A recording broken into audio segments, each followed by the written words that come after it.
2014 Ford Escape hood release cable and door handle. I got mine from I got mine OEM. So these ones are really fragile.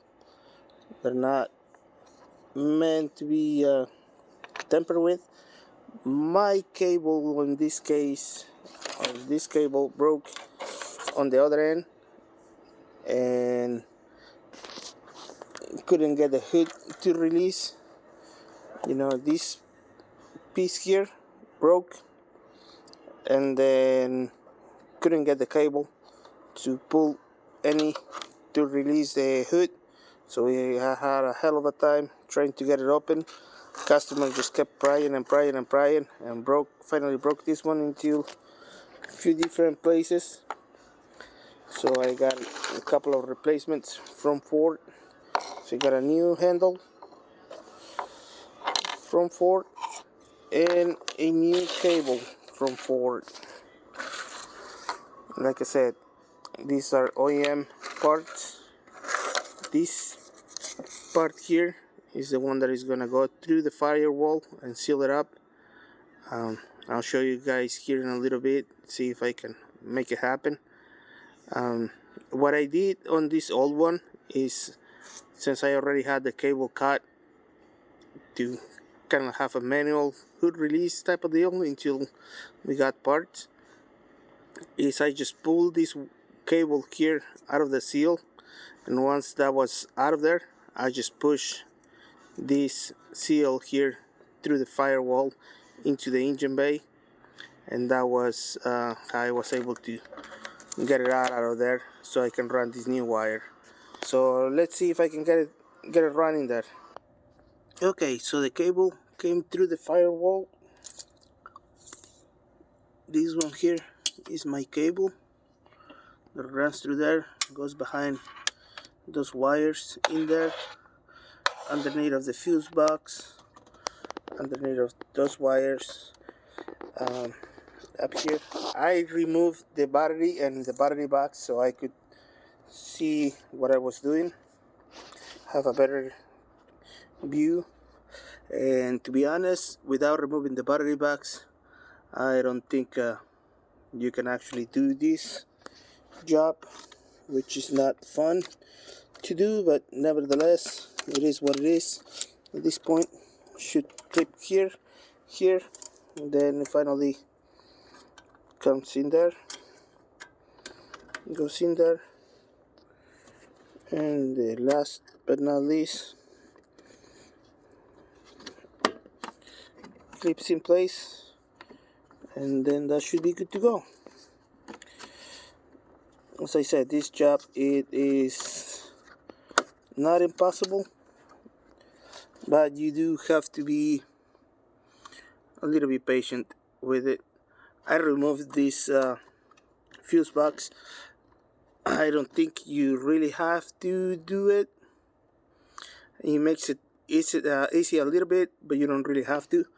All you really have to do is remove the bolt. So you got that a little bit of a lever, raise up, so you can pull that wire to go underneath of those wires and come down there. So you can do it. As far as the electrical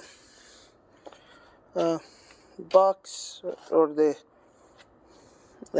battery box, here it is. It's pretty dirty, but it's got 1, 2,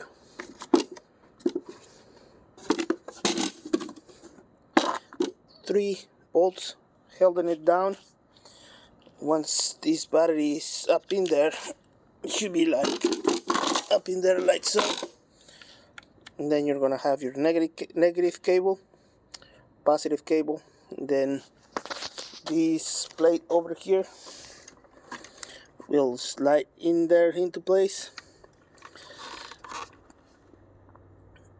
and that's pretty much it. You remove this thing, get it down there, unplug it from the fuse box there. You unplug this connector, which is fairly easy. This tab here, You move it out of the way, then pull in the blue tab. This thing lifts right up out of there. Get that thing out of there. Undo your positive first, then bring it out. Pull the battery somewhat. Get your negative cable when it's out here to broken loose or loose, and remove. Then remove the battery. Then you can start working on the battery box. So like I said, it's not impossible. It just takes a little bit of patience. And let's see. One more over here on this side of the battery. It's got this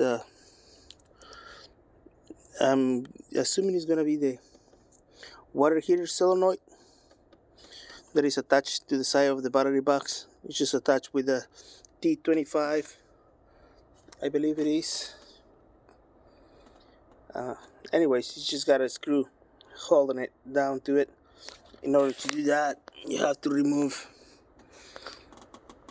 this air duct that come over here, and also the remote brake reservoir, brake fluid reservoir. Get it out of the way so you can get everything out of there. So I don't know, I thought I was gonna hate these remote brake fluid reservoirs, but I'm kind of liking it. Once you get it out of the way, then you can see a lot more. So that's it. I think that's it for now. I mean, obviously I have to remove the airbags also, which is not a big deal. Hose clamp, and should be out of the way. Good luck, guys.